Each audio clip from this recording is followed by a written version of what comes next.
Sasa andika hii. Profesa, niandike gani? Andika hii. Andika hii. Najua tulikuwa kwa mjengo na mama mjamzito. Alafu huyu mama ghafla bin vu akazaa. Alizaa. Akazaa. Hapo tu. Hapo tu. Akazaa msichana. Gezi msichana aliitwa nani? Msichana aliitwa nani? Aliitwa Kwamboka. Alikuwa Mkisii. Kwamboka. Alikuwa aliitwa Kwamboka. Kwamboka moja tu hapa Mkisii. Huyo Kwamboka. Sasa unaelewa? Naelewa. Andika hiyo itakusaidia. Andika. Kuelewa profesa. Andika. Moja ya mwisho profesa. Ya mwisho kabla tujaenda. Tuko na Mkisii. Mkisii mjamzito. Alizaa mvulana. Na mvulana akanyamba. Mara moja. Geza aliitwa nani? Josephat.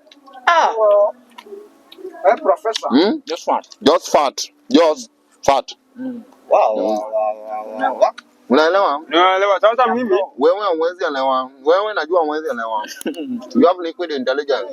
Josephat. Yule msichana vile alipita pale, alifanya nikashtuka. Nikastunya bwana. Msichana tunastunya. Nani umeshtuka? Andika hiyo. Andika hiyo itakusaidia. Itakusaidia.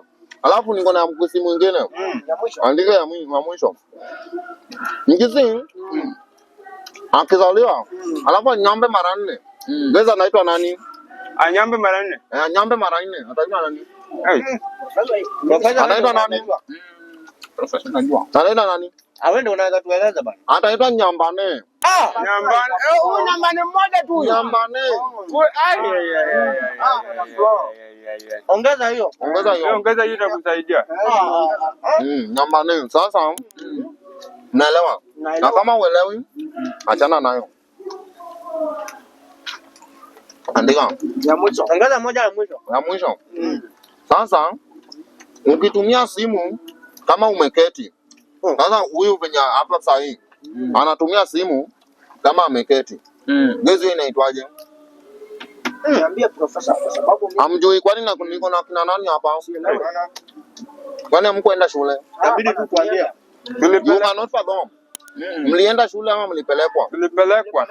Sawa, andika hii. Kama unatumia simu kama umeketi, hiyo inaitwa fornicating. Sasa hiyo kitu rahisi.